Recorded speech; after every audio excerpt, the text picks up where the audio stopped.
dicen San Antonio de Padua, le saltan a la yugular, no quieren saber nada de San Antonio de Padua, San Antonio de Lisboa. Ese era un día, es todavía, en que los niños celebran una gran fiesta. Es el Día de los Niños en Portugal. Por lo tanto, los papás de la niña Lucía naturalmente pensaron que las festividades que organizaba la parroquia en ese Día de los Niños distraerían a Lucía de su cita en la cova de India. Sin embargo, no se olvidó Lucía. No se vio para nada distraída por esta táctica. Todo lo contrario, Lucía y sus primos, los Marto, procedieron a ir al sitio de la aparición para cumplir con su cita al mediodía, 13 de junio. Cuando ellos llegaron, vieron que había una pequeña multitud esperándolos. Ya se había regado por el pueblo. Parece ser que la Virgen se está apareciendo. Es como pasa actualmente. Uno dice, la Virgen se aparece, todo el mundo va allá. Solamente que en este caso era verdad y hoy, por desgracia, suele ser mentira. Después de haber recitado el rosario con Jacinta, con Francisco, junto a las otras personas que estaban presentes, cuenta Lucía, vimos otra vez el reflejo de luz que se nos acercaba. Y vimos a Nuestra Señora en el roble como en el mes de mayo. Y Lucía era una mujer ansiosa. Dígame, Señora, ¿qué es lo que quiere de mí? ¿Qué es lo que quiere de mí? Quiero que vengáis aquí el día 13 del mes que viene. Quiero que continuéis rezando el rosario todos los días. Después de cada misterio, hijitos míos, quiero que recéis esta oración. Oh, mi buen Jesús, perdona nuestros pecados, líbranos del fuego del infierno, lleva a todas las almas al cielo, especialmente a las más necesitadas de vuestra divina misericordia. Oración pedida por la Virgen de Fátima. Quiero, interesante, mis queridos niños, quiero que aprendáis a leer y a escribir. Muchas veces uno dice, ¿para qué estudiar? Lo dice la Virgen de Fátima. Quiero que aprendáis a leer y a escribir. Y más tarde os diré qué más quiero de vosotros. Lucía le había preguntado si irían al cielo en la primera aparición y le volvió a decir, pero esta vez le especificó más su pregunta. ¿Nos llevará al cielo? Es pesada Lucía con el tema del cielo. Ojalá fuéramos nosotros así. Sí, le dice la Virgen, me llevaré a Jacinta y a Francisco muy pronto me los llevaré al cielo. Pero tú te quedarás un poquito más de 80 años. Dios quiere establecer en el mundo la devoción a mi inmaculado corazón. A quien la abrace, prometo la salvación. Y serán queridas sus almas por Dios como flores puestas por mí ante su trono. La cruzada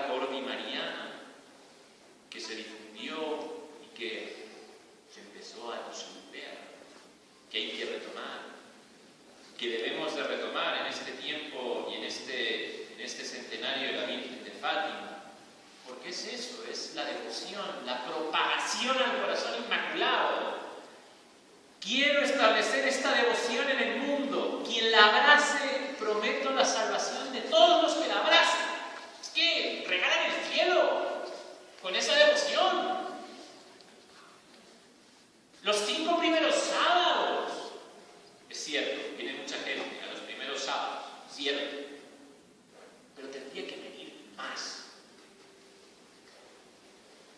Y Lucía le dice, era una niña, tengo que quedarme en el mundo sola. Le dice la Virgen, no sola, hija mía, y no debes de estar triste.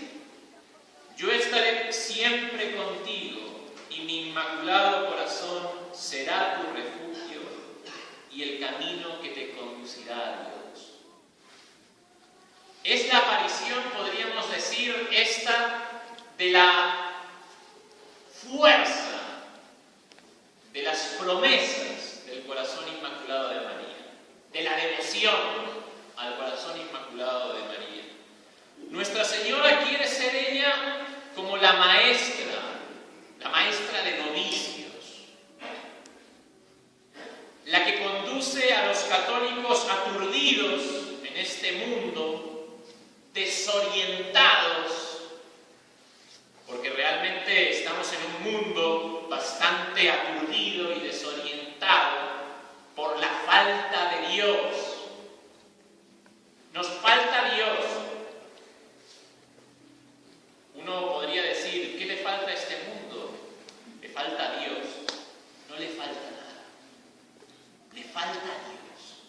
Y nosotros pretendemos adaptar las cosas del mundo para quedarnos con las dos cosas, con Dios y con las cosas del mundo.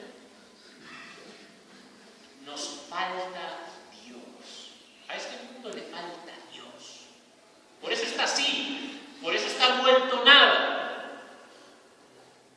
Le falta Dios. Y es la Virgen es el faro. Ustedes bien saben, si siempre uno tiene que decir una novela de piratas, una película, cuando un barco está en medio de una tormenta y se ve una luz, el faro, que ilumina, que dirige, que guía en medio de esa tormenta.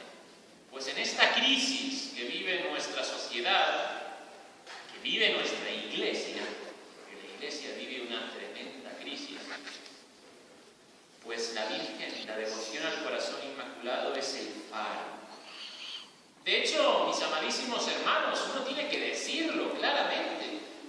No se puede ser católico sin ser mariano, sin ser devoto de la Virgen. Es una contradicción. ¿Cómo voy a obedecer yo a nuestro Señor en sus mandamientos, en sus preceptos?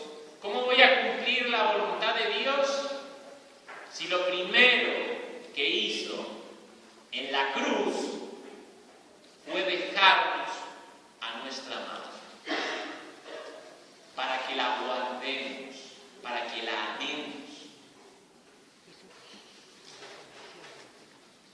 Nadie ama lo que no conoce, mis amadísimos hermanos. Por lo tanto, es de gran importancia el conocer firmemente la doctrina de la Iglesia referente a Nuestra Señora. Hay muchas lagunas en nosotros con respecto a los dogmas de fe, por ejemplo, de la Santísima Virgen. Tenemos que estudiarlo. Tenemos que defender a Nuestra Señora, a nuestra Madre. Nadie ama lo que no conoce. Y entonces podríamos hablar de qué es esa devoción a la Santísima Virgen. La devoción es la prontitud de nuestra voluntad en el servicio de Dios, en general. Eso es la devoción. Es una rectitud del alma iluminada por la virtud de religión.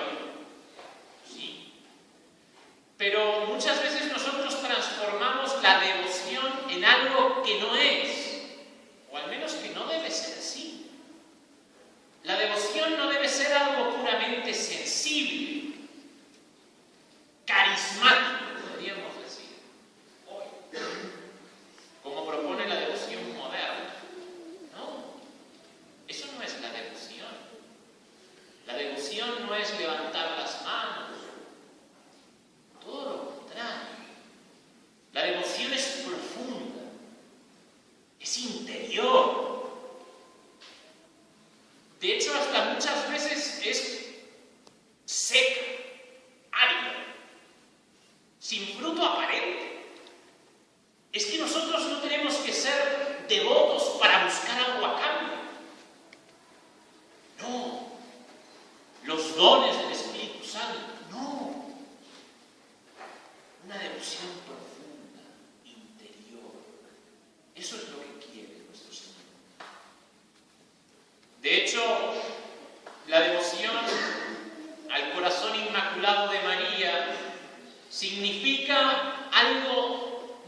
fácil de decir y muy difícil de cumplir.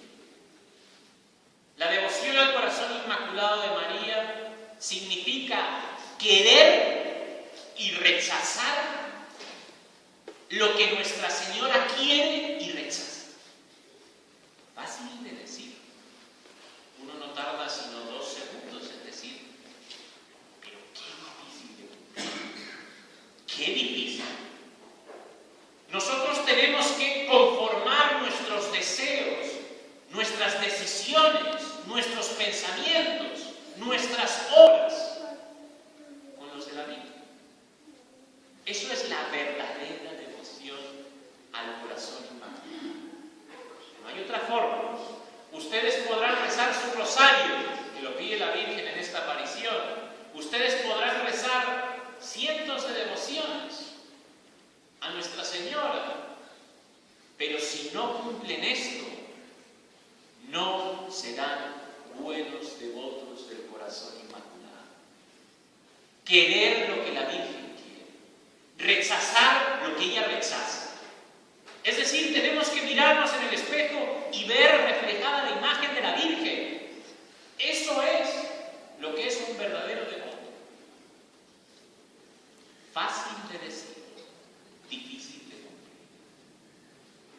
Mis amadísimos hermanos, y el rosario es esa escuela. Por eso la Virgen insiste tanto en el rosario. Y los protestantes nos dicen, porque como ellos no son católicos, evidentemente que no quieren a la Virgen. Evidentemente. Se dicen cristianos, pero son puramente de nombre, porque nadie sirve a nuestro Señor ni ama a nuestro Señor si no quiere a la Virgen. De hecho, hasta hoy en la iglesia se les llama nuestros hermanos separados. Sí, hermanos separados. No podría decir hermanos en qué. Hoy se dice en lo que nos une.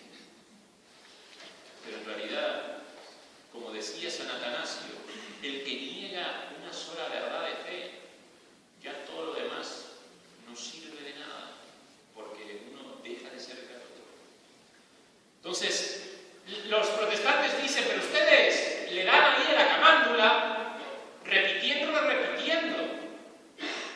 Si supieran la profundidad que hay en el rosario, si supieran, si lo rezaran. Es como aquel que critica algo sin conocerlo, porque no conoce. El rosario es una escuela, mejor aún, es una universidad de la devoción a la Santísima Virgen. Es una cátedra de lo que es esta devoción. En los misterios del rosario, nada más y nada menos, se contemplan los hechos de la vida de nuestro Señor, tal cual nos vio la Virgen, porque ella fue testigo de todos esos hechos, de todas las cosas que se meditan en el rosario. Es ver la vida de nuestro Señor a través de los ojos de la Virgen. Eso es el rosario. El rosario es el medio de contemplar a nuestro Señor con los ojos de su mano. ¿Qué mejor escuela de la devoción al corazón inmaculado de María que meterse en el corazón de Nuestra Señora y contemplar desde Él la vida de nuestro Señor, que es la escuela de todo buen hijo de María? Mis amadísimos hermanos, pidamos en este día esa verdadera devoción. Es lo que nos dice Nuestra Señora en esta aparición de Fátima. Recen el rosario y sean devotos de